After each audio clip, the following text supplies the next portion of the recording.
베드로전서 3장 물절입니다. 3장 1절에서 6절까지인데 두 절만 먼저 읽고 계속 보도록 합니다. 3장 1절, 2절, 두 절 다 같이 읽습니다. 시작. 아내들아, 이와 같이 자기 남편에게 순종하라. 이는 혹 말씀을 순종하지 않는 자라도 말로 그 아내의 행실로 말미암아 구원을 받게 하려 함이니 너희의 두려워하며 정결한 행실을 봄이라. 주보의 제목을 한번 봅니다. 제목을 한번 읽고 말씀을 듣도록 합시다. 다 같이 읽습니다. 시작. 아내에게 주신 말씀. 제목이 아내에게 주신 말씀이니까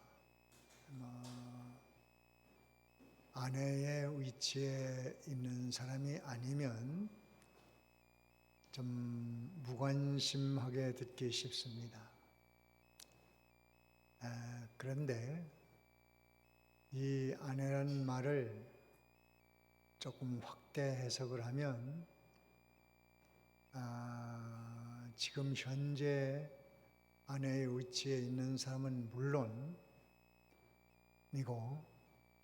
또 예비 아내, 예비 신부들, 이제 장차 결혼을 해야 되는 그런 분들이 들어야 되고, 또 더 넓게 보면 우리는 다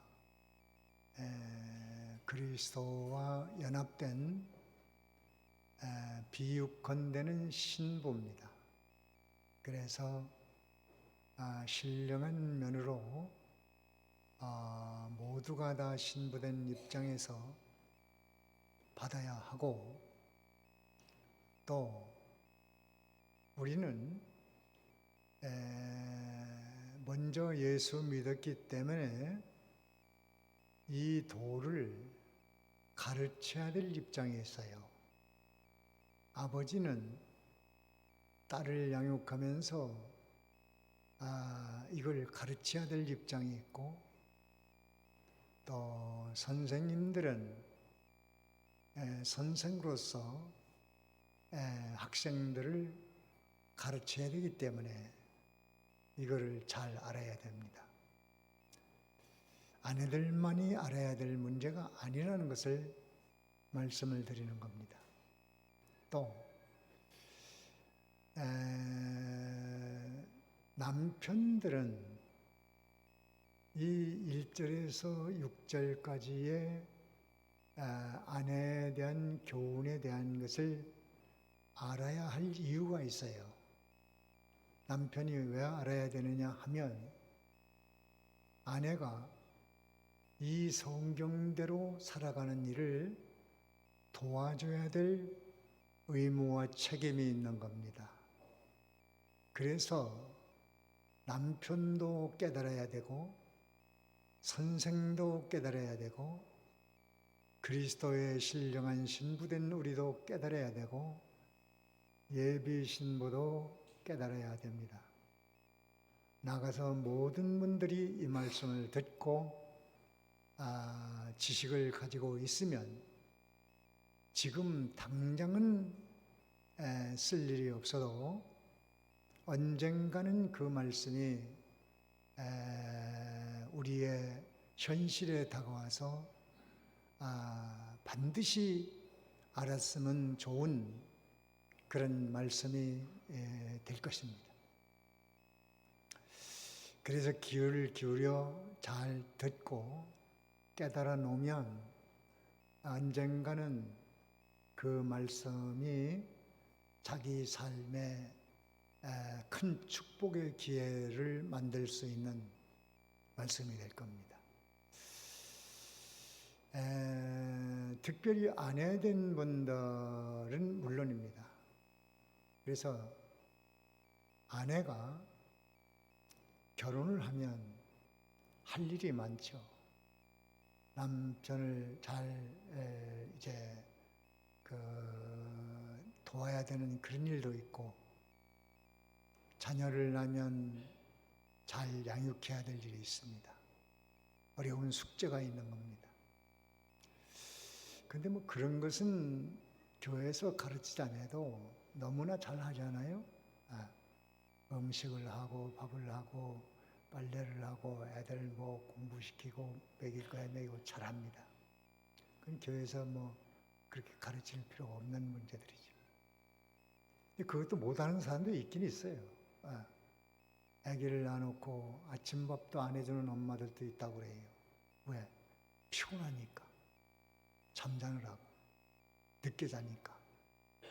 그거는 엄마로서 기본적인 의무를 못하는 겁니다. 우리는 기본적으로 해야 될 그것은 이제 여러분들이 잘 하니까 무슨 좀 더 말할 것이 없고, 거기에다가 아내의 신앙생활을 어떻게 할 것이냐, 그거를 가르치는 거예요. 신앙인들을 좀 구분을 해본다면 종교인이 있고 신앙인이 있어요. 뭐가 있다고요? 종교인이 있고 신앙인이 있다. 종교인이라고 한다면 주일 지키고 예배하고 찬송하고 성경 보고 또 성경 암송도 하고 기도도 하고 헌금도 하고 봉사도 하고, 이런 것은 종교 활동이라고 볼 수 있죠. 그게 꼭 필요해요. 그것은 신앙의 기초가 되기 때문에 그런 기반이 없으면 또 더 나가지도 못합니다. 신앙인이라고 하는 것은 신앙 생활을 하는 겁니다. 오늘 1절에서 6절은 아내에게 주신 말씀, 내가 과연 아내로서 신앙생활을 하고 있나? 아니면 그냥 종교인으로서 끝나고 있나? 이거를 냉정하게 자기를 비판해야 됩니다. 말씀으로 자기를 비판해야 돼요. 그래야 발전이 있지, 그냥 종교인으로 주일 지켰으니까 다 됐다, 나는 믿음 있다, 이거는 안 된다 그 말이에요. 내가 과연 종교인을 넘어서 신앙인이 되고 있나? 한번 오늘 보자. 요 말씀대로 내가 하고 있나? 요 말씀대로 아내 역할을 하고 있나? 그렇지 않으면 내가 신앙생활은 안 하고 있구나. 그거 아는 것도 대단히 어렵습니다. 어려워요. 귀신이라는 놈이 그걸 길을 딱 막아놓고 눈을 가려놓고 그걸 못 보게 만들어. 너 괜찮잖아. 너 잘하고 있잖아. 이렇게 만들어 놓기 때문에 정확하게 냉정하게 자기를 보기가 어려워요. 자기를 보는 날 내가 신앙생활 안 하고 있구나. 신앙인이 아니구나. 큰일 났구나. 이거를 알아야 돼요. 우리는 오래 믿었다고 하는 것도 아니고 나이 들었다고 하는 것도 아니고 똑똑하다고 하는 것도 아니에요. 은혜를 받아야 알아요. 뭘 받아야 알아요? 다 같이 은혜 받으면 나를 안다. 나를 알아요. 다른 사람을 보는 게 아니라 나를 알 수 있다.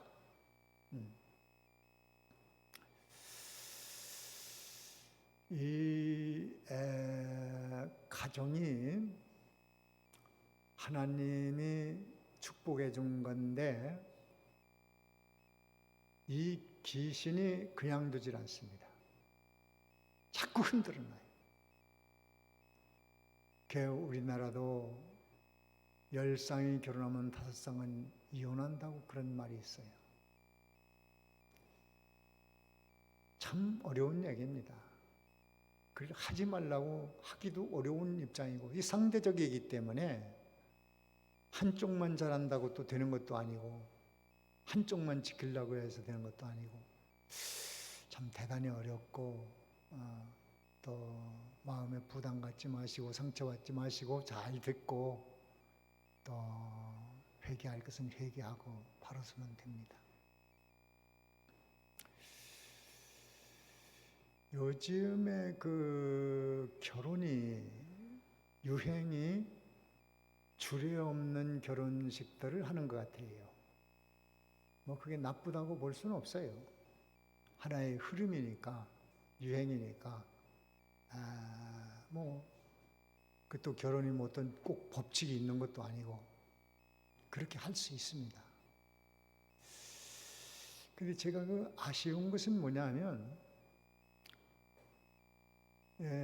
주례가 없이 하는 건 좋은데 중요한 것을 빠뜨리면 안 돼요. 그게 뭐냐 하면 하나님 앞에 서약입니다.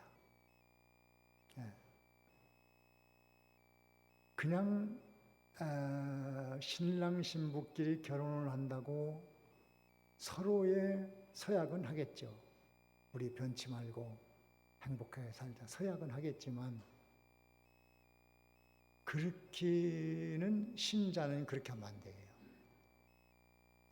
하나님 앞에 서약해야 됩니다. 누구 앞에 서약을 해요? 하나님 앞에 서약을 해야지. 그게 신자예요. 다른 게 뭐예요? 그거예요. 근데 신자가 하나님 앞에 서약을 빼고 결혼한다. 대단히 중요한 것을 빠뜨린 거예요. 그래서 그 하나님 앞에 서약은 꼭 들어가야 되고, 또 하나는 교역자의 축복 기도가 필요합니다. 교회에 나가고 있으니까 목사님 우리 결혼하는데 축복 기도 한번 해주세요. 그게 자연스러운 겁니다. 그 두 가지는 들어가야 되는데, 목사님이 오셔서 하나님 앞에 서약을 받고 권면까지는 안 하더라도, 권면들 교회에서 또 나가니까 그것까지는 아니더라도 서약과 축도는 들어가는 게 좋지 않겠나, 그런 생각을 합니다. 그렇게 하고 하나님 앞에 서약한 것을 평생 지키려고 힘써야 됩니다. 그럴 때에 하나님의 권고와 은총이 거기 임하는 거예요. 제 친구 중에 한 사람이 20대 중반에 결혼을 했는데, 엄마가 홀어머니이고 아들을 길렀어요. 아버지는 6.25 때 이제 세상을 떠나시고, 어렵게 길렀는데 어머니가 신앙생활을 잘해요. 전도사님입니다. 전도사님으로 교회도 개척하고 뭐 이렇게 했는데, 20대 중반의 아들한테 야, 너 아무개 처녀가 있는데 결혼해라. 걔가 믿음이 있다. 근데 우리 친구는 전혀 마음이 없대요. 마음이 없는데 자꾸 결혼하라고 그러니까, 믿음이 있으니까 됐다. 믿음만 있으면 된다. 자꾸 하라고 해요. 안 난다고. 그래도 안 된다. 너는 믿음 있는 사람하고 결혼해야 되니까 꼭 해야 된다. 하도 그러니까 이걸 어떻게 하나 도망가야 되나 여러 가지로 궁리하다가 답이 뭐냐면, 그래 엄마가 그렇게 결혼하라고 그러니까 결혼식이나 하고 도망가야 되겠다. 결혼식하고 도망가려고 다 준비를 했대요. 근데 결혼 주례를 목사님이 하시는데 이 약조를 평생 지키겠느냐, 하나님 앞에 서약을 하라고. 근데 거기서 예한 거예요. 예했는데 그 다음부터 도망칠 마음이 싹 없어진 거예요. 그래서 결혼하고 하나님 앞에 서약했으니 내가 지켜야 되겠다. 지금까지 그분 행복하게 삽니다. 부부간이. 그렇게 지키려고 노력하니까, 물론 이런 말은 참 조심스러운 말이에요. 상대가 있기 때문에 참 조심스럽고, 그런데 부담 없이 받으십시오. 어쨌든 하나님 앞에 서약하고 지키려고 하면 거기에 하나님의 은총이 따르게 되어 있어요. 되어 있습니다. 함부로 그것을 생각하면 대단히 위험한 거죠. 이탈리아에 갔을 때 그 얘기 들으니까 거기는 이혼율이 아주 낮대요. 이혼을 하기가 어렵대요. 아주 법으로 까다롭게 만들어 놔가지고 이혼하기가 대단히 어렵다는 거예요. 그리고 이혼을 하면 아야 평생 고생하도록 만들어 놓는데요. 버는 돈을 거의 다 저쪽에 주게 되고, 그러니까 힘들어서 이혼을 거의 안 한다는 거예요. 그래서 가만히 그 얘기를 듣고 나서 보니까 그것이 복음의 영향이라고 생각이 됩니다. 복음이에요. 사도 바울이 전한 복음이 유럽에 전달되면서 그 신앙적인 사상이 뿌리를 내려서 법도 그렇게 만들고, 그렇게 살다 보니 또 행복하잖아요.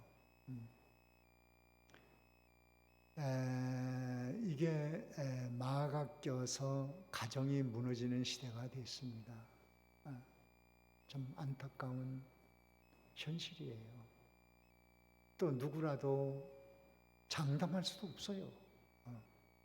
그런 시대가 돼서 안타까운데, 그러더라도 하나님 앞에 서약은 중요하고 그걸 지키려는 생각이 하나님의 은총이 임하는 방법이다. 힘들다, 어렵다, 못 살겠다, 성격이 안 맞는다, 여러 가지 등등은 서약 아래 묻혀버려야 됩니다.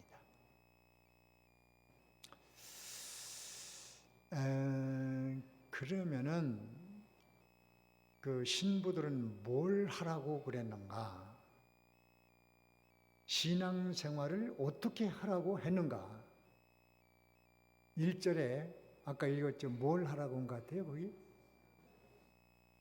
순종하라는 거예요. 이와 같이는 2절에 25절의 말씀대로 영혼의 목자를 만났으니까, 과거에는 길 잃은 양처럼 헤매고 다니다가 영혼의 목자를 만났으니까, 이제는 이와 같이 목자를 만난 사람은 목자의 뜻을 따라서, 양은 목자의 뜻을 따라야 되잖아요. 예수 믿는 신부들은 이제 목자의 뜻, 성령의 뜻, 하나님의 뜻, 진리의 명령을 따라서 누구에게 순종하라고 그랬어요? 네? 누구에게 순종하라는 거예요? 아니, 거기 봐요, 1절에. 누구에게 순종하라고? 남편에게 순종하라는 거예요. 그런데 이 말씀은 남편에게 순종하는데 누구의 명령을 따라 하라는 거예요? 하나님의 명령이니까. 하나님께서 내가 그렇게 시킨 거니까 남편에게 순종해라. 그러니까 남편에게 순종하라고 한 그 명령을 하신 분이 하나님이시니까 하나님의 명령을 따라서 남편에게 순종하는 거예요. 하나님이 먼저입니다. 그것이 귀한 거예요. 하나님의 명령이기 때문에 남편에게 순종하겠다. 요즘 세상에는 이게 참 안 맞아요. 안 맞습니다. 여자들이 힘이 세진 세상이에요. 그래서 순종하라. 구시대 설교라고 그러죠. 이 세대를 모르고 하는 소리라고 그러죠. 아니, 여자가 무슨 종이야? 순종하게. 반발할 수 있습니다. 그렇습니다. 세상은 그렇습니다. 그러나 신앙이라면 어떻게 해야 돼요? 남편에게 순종하라. 진리는 2000년 전이나 지금이나 1000년 전이나 똑같습니다. 이걸 재해석할 필요도 없어요. 문자적으로 받아들여야 됩니다. 예 하고 순종하라는 거예요.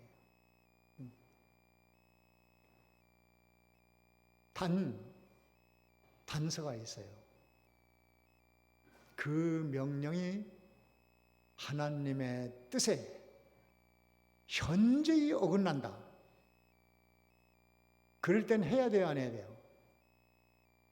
그건 못합니다.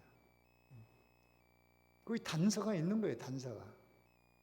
그 외에 뭐 다른 거나 힘들어서 못하겠다, 어려워서 못하겠다, 귀찮아서 못하겠다, 그런 건 이유가 되질 않습니다. 하라면 예 하는 거예요. 예. 그래야 가정이 화평하고, 또 1절 하반절의 말씀대로 진리를 모르는 남편이 구원을 받게 된다는 거예요. 진리를 모르는 남편이 아내를 보고 예수를 믿게 된다는 거예요. 어떻게 할 때? 어떻게 할 때 그렇게 되는 거죠? 순종할 때. 예 하고 순종할 때. 그 폐지 수집하는 노부부가 한번 우리 집에 와서 폐지를 수집해 갔는데, 그걸 이렇게 끈으로 묶어가면서 할머니가 옆에 앉아서 할아버지한테 이렇게 묶을까요? 저렇게 묶을까요? 다 물어가만 하더라고요. 그래서 뭐 그런 것까지 다 물어봐서 하나. 그랬더니 그 할머니가 뭐라고 하냐면, 아유, 그렇게 하면요 나중에 자기가 하는 대로 안 했다고 싸움 나고 큰 소리 하고 그러니까 아야 그냥 하라는 대로 해야 돼요. 그분이 참 현명한 거예요. 그 조그만 거 가지고 자꾸 다투면은 황혼 이혼해야 되잖아요. 그러니까 이렇게 할까요? 그렇게 하면 돼요. 그렇게. 신자들은 그보다 훨씬 더 누구의 명령을 따라서? 하나님 명령을 따라서. 남편이 좀 힘들게 하고 어렵게 한다고 하더라도 남편이 구원해야 되니까, 예수 믿게 해야 되니까 그렇게 하자. 2절에 보면 두려워하고 정결한 행위를 보기 때문에 남편이 돌아온다는 거예요. 아내가 하나님 두려워서 예 하고 순종하고, 정결한 행위. 남편은 뭐 술 먹고 그냥 방탕하고 하더라도 남편이 그렇게 하니 나도 그렇게 하지 뭐. 그거는 귀신에게 사로잡힌 겁니다. 남편은 그러더라도 나는 내 자리를 지키겠다. 하나님 두려워서 내 자리를 지켜야 되겠다. 정결한 행위를 가져야 되겠다. 그래야 내 자식들이 그걸 보고 배우지. 자, 그렇게 했나 안 했나, 내가 신앙생활 지금 하고 있나 안 하나, 이게 답이 나오잖아요. 한번 여러분 양심적으로 한번 바라보세요. 이분 정말 하나님 명령을 따라 남편에게 순종한 적이 있습니까? 한 번이라도 그냥 내 기분대로 살았습니까? 내가 하고 싶은 대로 살았습니까? 또 내가 하고 싶은 대로 안 한다고 남편을 또 막 이렇게 하지 않았습니까? 시대는 변하고 달라져도 진리는 영원한 거예요. 아이고, 여자들만 그렇게 몰아붙이면 어떡하냐. 아니, 다음 시간에는 남자가 나와요. 또 남자가. 남편 할 때 나와. 6절에 7절에. 네. 더 어려워. 남자가 해요. 그러니까 내가 신앙생활 지금 안 하고 있구나. 남편이 하라는 대로 예한 적이 없구나. 내가 좋아서 내게 유익하니, 남편이 훌륭하니, 남편이 돈 잘 벌으니 내가 남편 말 들어야지. 그건 신앙생활이 아니라니까요. 하나님의 명령 때문에 했냐라는 걸 묻는 겁니다. 하나님이 그렇게 하라니까 예 하자. 그게 신앙인이에요. 그것이 썩지 않는 것을 만드는 것이라고 4절에 그랬습니다. 하나님 보시기에 값진 것이라. 하나님 앞에 예 하고 남편에게 순종하는 것이 너는 썩지 않을 걸 만들었구나. 뭐 돈 잘 벌어오니까 순종 잘하는 거 그거는 썩을 거예요. 썩을 걸 만드는 거예요. 하나님의 명령이니까 내가 예 하고 순종해야지. 썩지 않을 거, 값진 거. 그거 만들어내는 거예요. 그걸. 그래서 신앙생활과 종교인은 다른 거라 이게.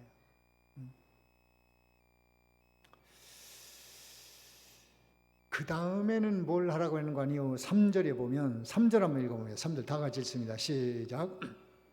내 단장은 머리를 꾸미고 금을 차고 아름다운 옷을 입는 외모로 하지 말고. 네, 외모로 하지 말라는 거예요. 이거는 오해할 여지가 있는데 그 외모를 아무렇게 하는 말이냐 그런 말은 아니고 여기서 중요한 핵심은 뭐냐면 외모에 치중하지 말라. 그것을 우선으로 하지 말라. 그것이 중요한 줄로 알지 말라. 그럼 뭘 우선으로 하고 뭘 중요히 하고 뭘 큰 것으로 여기라는 말이냐? 외모보다 4절에 나와 있어. 4절에 나와. 시작. 오직 마음에 숨은 사람을 온유하고 안정한 심령에 썩지 아니할 것으로 하라. 이는 하나님 앞에 값진 것이니라. 예. 거기 뭐 하라고 그랬어요? 에? 무슨 사람? 마음에 숨은 사람. 이것이 우선이라 이거예요. 이것이 큰 것이다. 이것을 먼저 해라. 이것이 급하다. 숨은 사람을 만들어 놓으면 머리를 어떻게 해야 될까 압니다. 금을 찰는지 말는지 압니다. 옷을 어떻게 입어야 되는지 압니다. 그래서 먼저 마음에 숨은 사람을 만들라는 거예요. 믿음의 사람, 말씀으로 가꿔진 사람, 신앙, 인격. 그 중에 여기 두 가지를 제시하고 있는데 온유와 안정된 심령이라고 했어요. 숨은 사람은 어떤 사람이에요? 온유와, 다 같이 온유와 안정된 심령. 온유, 여자들의 매력인 것 같아요. 매력.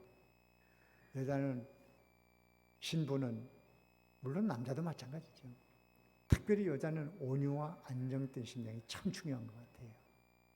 온유해야 되는데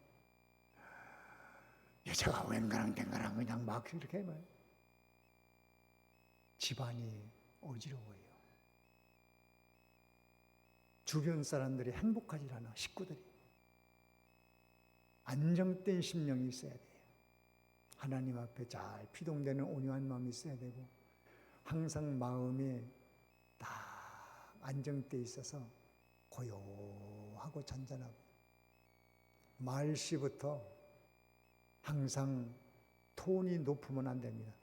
내가 그 연세대학교 총장 박대선 박사가 그 현직에 있을 때 얘기를 들었는데 그 양반은 평생을 부부간이 그분들의 목소리가 담 넘어가본 적이 없대요. 참 대단하게 살았구나. 그럴 필요가 없었다는 거예요. 온유하고 안정된 심령, 정말 내가 그걸 한 번이라도 신경을 써봤나? 온유해야 된다는 거, 안정된 마음을 가져야 된다는 거. 우리는 말하는 톤도 항상 일정해야 됩니다. 큰 소리 깎게 질렀다가 또 울다가 웃다가, 이거 사람들이 종잡을 수가 없어요. 그렇게 하면 애들도 불안해합니다.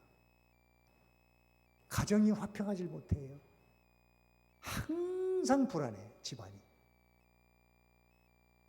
낮은 톤으로 언제나 그렇게 말해야 돼. 소리 지르면 안 돼.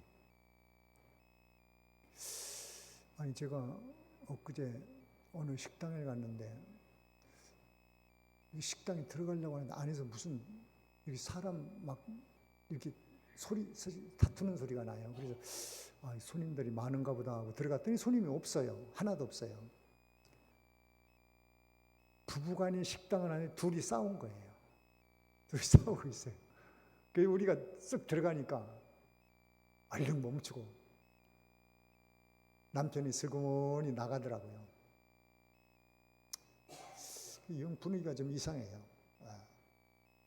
부인이 이제 우리 뭐 먹으러 왔으니까 좀 해달라고. 그랬더니 알았다고 주방에 들어가서 뭘 하는데 영 안 좋아요. 그 남편이 나갔다가 조금 있다 들어가지고 우리 보고 뭐 먹겠냐고 물어보더라고. 그래서 추어탕 먹겠다고 그랬더니 추어탕 몇 개요 하고 주방에다 소리를 지르더라고. 그러니까 부엌에서 뭐라고 하는지 아세요? 벌써 알아들었어? 그래 퉁명스럽게 쏴붙여요. 벌써 알았는데 뭘 네가 와서 지금 뭐 주문받아가지고 그러냐 그거예요. 그러니까 남편이 그냥 카운터에 좀 앉아있다가 어디 갔다 온다고 간다고 하더라고요. 그러니까 부인이 주방에 있다가 가지 말라고 그래요. 그래도 문을 열고 나가는데 또 뭐라고 하는 거 아니에요? 내가 가지 말라고 했다에 소리를 빽 지르더라고. 그래도 남편이 나가더라고요. 나가더니 앞에 차 세운 데다가 시동을 딱 걸고 하더니 조금 있다 시동을 꺼버려. 끄고 다시 들어요. 나갔다간 갔다간 좋지 않을 것 같으니까 그냥 시동 끄고 내려왔어요. 음식이 나와서 먹는데도 이야, 이 집 식당 안 되겠구나. 부부간이 저렇게하고 있으면은 손님들이 불안해서 또 여길 찾아오겠나. 그랬더니 남편은 또 밖으로 나가고 부인이 음식을 갖고 있는데 미안한가? 음식을 갖다 놓고 자꾸 말을 걸어요, 우리한테. 뭐 이런 얘기 저런 얘기. 뭐 어디서 오셨느냐고 나보고 그 전에 그 공무원 하지 않았냐고 물어보더라고 나한테. 그래서 나 그런 일 없다. 아마 어디 관청에 가서 옛날에 나하고 비슷하게 생긴 사람 봤는가 봐요. 그러면서 나 그런 거 안 했다고. 그럼 뭐 하시는 분이라고 자꾸 물어봐요. 목사라고. 그랬더니 그러냐고. 자기도 교회를 나가는데 주일날 식당하기 때문에 자주 나가지 못하고 목사님 오시면 뭐 좀 차비도 드리고 뭐 이렇게 한다고 뭐 그래요. 그래서 저도 한마디 뭘 물어봐야 될 것 같아서 그 여사장한테 사장님 이름이 춘자님이십니까? 그랬어요. 근데 그렇다고 그래요. 왜 내가 그걸 아냐 하면 식당 간판이 춘자네 추어탕이야. 그래서 그 사장님이 춘자님이십니까? 그러니까 그렇대요. 잘 맞추죠? 그래서 내가 참 이름이 좋다고. 봄날같이 살라고 그렇게 이름을 지어주신 것 같아요. 누가 지었냐고 그러니까 아버지가 지었대요. 봄날같이 사시라고 그랬는데 그렇게 봄날같이 사시면 식당도 잘 될 텐데 내가 빗대서 그렇게 얘기를 했어요. 그랬더니 그러지 않아도 우리 아버지가 봄날같이 인생을 즐겁게 살아라 그러면서 막 시도 가르쳐주고 노래도 가르쳐주고 막 그러면서 또 그때 배운 한시를 막 읽어주면서 외운 거 외워주면서 그걸 또 해석까지 해줘요 나한테. 그리고 또 노래를 져가지고 노래를 어떤 가수가 작곡가가 노래를 만드는 거라고 하면 그걸 또 노래를 불러줘요 또. 식당 주인이 그런 사람 처음 봤어. 야 이분이 대단한 사람이구나.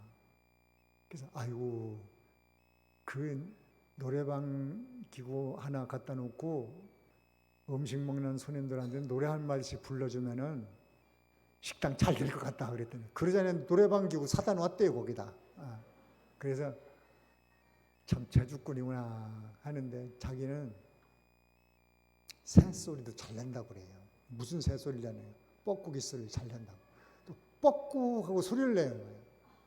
근데 진짜 뻐꾸기보다 더 잘하더라고. 그날 아침에 제가 산에 갔다가 뻐꾸기 소리를 듣고 왔는데 그 뻐꾸기보다 이 뻐꾸기가 훨씬 나아. 그래서 깜짝 놀랐어요. 그래서 박수를 쳐줬다니까요. 너무 잘하게. 그래서 내가 그분한테 사장님은 직업을 잘못 선택한 것 같습니다. 근데 왜 그러냐고요. 개그우먼으로 진출을 했으면은 대성공했을 텐데 아쉽다 그랬더니 자기는 연애에는 소질 없고 축구 선수가 하고 싶었대요. 그래서 뭐 한국의 아마추어 축구단도 자기가 만드는 거라나 어쩌나 해가지고 막 축구를 그렇게 열심히 했대요. 운동선수가 되고 싶었는데 그것도 실패하고. 가만히 제가 생각하니까 저렇게 재밌는 부인을 남편이 거칠게 다뤘구나. 거칠게 다뤄서 성깔 있는 아내로 만들어놨구나. 그런 생각이 좀 들더라고요. 그래서 저렇게 손님들을 불안하게 하면 식당이 되겠어요? 다시 가기 싫지. 가정도 마찬가지다는 생각을 거기서 했어요. 가정도 엄마가 항상 온유하고 안정돼 있으면 학교 갔다 온 애들이 집에 들어오면 평안하고 엄마 품이 좋고 엄마가 만든 음식이 맛있고 엄마가 그립고 엄마가 하라는 대로 하고 싶고 남편도 집이 좋고 아내가 보고 싶고 보기만 해도 행복하고 곁에만 있어도 행복감을 느낄 수 있고 그런데 이게 막 빽빽 소리 질러 쌓고 댕가랑 막 뭐 설거지도 그냥 막 탕탕 시끄럽게 막 해쌓고 막 이렇게 하면은 그래서 성경에는 뭐라고 했냐면요. 다투는 여인과 큰 집에 사는 것보다 음막에서 혼자 사는 것이 낫다 그랬어요. 다투는 여인과 어디 사는 것보다 큰 집에 사는 것보다 어디서 살아요? 차라리 저기 산속에 가서 땅 파고 음막에서 혼자 사는 게 낫다는 거예요. 그걸 잠언에서 2번이나 말씀했어요. 25장에도 말하고 19장에도 말하고. 그만큼 신앙생활이 중요한 영향을 미친다. 숨은 사람을 만드세요. 한번 자기를 한번 돌아보세요. 내가 정말 숨은 사람으로 살고 있나? 내 성깔로 살고 있나? 숨은 사람 아니면 뭘로 살아요? 내 성깔로 사는 거지. 유전된 성깔. 유전된 성깔. 아담, 하와로부터 유전된 성깔. 낭패로 가는 지름길입니다. 그래서 이걸 만드는 사람은 복이 있고 주변 사람이 다 행복하고, 거기 중요한 말씀이 있잖아요. 이것이 썩을 거요, 썩지 않을 거요? 썩지 않는 거라는 거예요. 온유하고 안정된 이 숨은 사람을 만드는 것은 남자라도 여자라도 다 이건 썩지 않을 것이고, 또 하나님께서 어떻게 한다고요? 예? 하나님이 보시기에 어때요? 값진 것. 값진 것. 하나님께서 값지다고 여겼으면은 그 사람 몸값이 얼마나 높아지겠어요? 사람들이 머리를 숙여요. 그분 앞에. 저분 보기에 부끄럽다. 나는 이건 뭐야? 참, 하나님이 너는 참 값진 사람이다. 너는 보배야. 네가 썩지 않는 것을 만들어 놨구나. 야, 썩는 것은요, 우리 몸도 다 썩을 겁니다. 돈도 썩고, 은도 썩고, 금도 썩고, 다 썩을 거예요. 시간 문제. 그런데 썩지 않는 것이 있어요. 숨은 사람. 온유와 안정된 심령을 가진 이것은 주님이 주신 마음, 성령이 주신 마음, 하나님이 주신 마음인데, 그걸 가지고 삶에 적용하는 사람은 썩지 않는 것을 만든 거고, 사람 몸값이 올라갑니다. 하나님의 몸값을 높여놨는데 누가 낮춰놓겠어요? 그런 사람은요, 어떻게 돈 주고 살 수 없어요. 참 귀한 사람입니다. 복은 자연히 굴러 들어오게 되어 있습니다. 그런 사람에게. 또 본인이 행복한 거예요. 행복한 거예요. 이런 환경에 갔다 오든 저런 환경에 갔더니 이런 사람을 만나든 저런 사람을 만나든 본인이 행복한 거예요. 문제 없습니다. 그리고 모든 사람까지 변화시켜버려요. 다 변화시켜버려요. 주변 사람까지, 환경까지 다 변화시켜버려요. 이것이 믿음의 축복이고 하나님의 역사입니다. 놀라운 겁니다. 5절과 6절에는 사라가 아브라함을 주라 칭한 것 같이 너희도 그렇게 하라는 거예요. 왜? 썩지 않는 것을 만들어야 되고 값진 사람을 만들어야 되니까. 오늘 우리 아내된 사람, 예비 아내, 또 가르치는 선생들, 또 그리스도의 신부, 이 모든 사람들이 썩지 아니하고 값진 것을, 하나님 보시기에 값진 사람이 되려면은 이렇게 순종 잘하고 임으로 꾸미지 말고 속사람을 만들고, 숨은 사람이 있어야 돼. 숨은 사람. 저 사람 속에 좀 놀라운 비밀이 있어. 저 사람은 알 수 없는 사람이야. 대단한 사람이야. 어떻게 저렇게 참을 수 있지? 어떻게 저렇게 온유할 수 있지? 어떻게 저렇게 어떤 일을 만나도 마음이 평온하고 안정돼 있지? 저 때 나이와 같이 저렇지? 저 사람은 아무리 건드려도 찍소리 안 해. 항상 그래. 말하는 톤이 항상 그래. 마음이 항상 안정돼 있어. 고요해. 보고 싶다. 같이 있고 싶다. 아이고, 집에 빨리 들어가서 아내 얼굴 봐야지. 얼마나 행복하겠어요. 아이고, 빨리 가서 엄마 얼굴 봐야지. 온유하고 안정된 심령을 봐야지. 거기에 복이 오는다는 것을 우리가 깨달아야 돼요. 이게 비밀입니다. 모든 복이 거기 따라오게 되어 있습니다.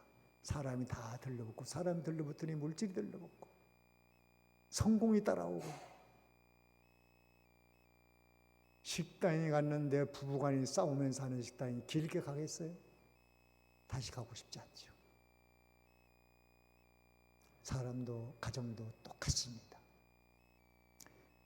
이 성경대로 해야 되겠다. 내가 성경대로 안 하고 있네. 신앙생활 안 하고 있구나. 나는 종교인에 불과하고 있구나. 이제 신앙생활을 하는 여러분이 되어서 마음에 숨은 사람을 만들어서 썩지 않고 하나님 보시기에 값진 사람이 되어지기를 바랍니다. 여기까지 합시다. 들은 말씀 가지고 책임지라는 기도합니다. 뭘 회개하고 고쳐야 되니까, 내가 신앙생활을 안 하고 있구나. 이거 큰일 났다. 이제 해보자.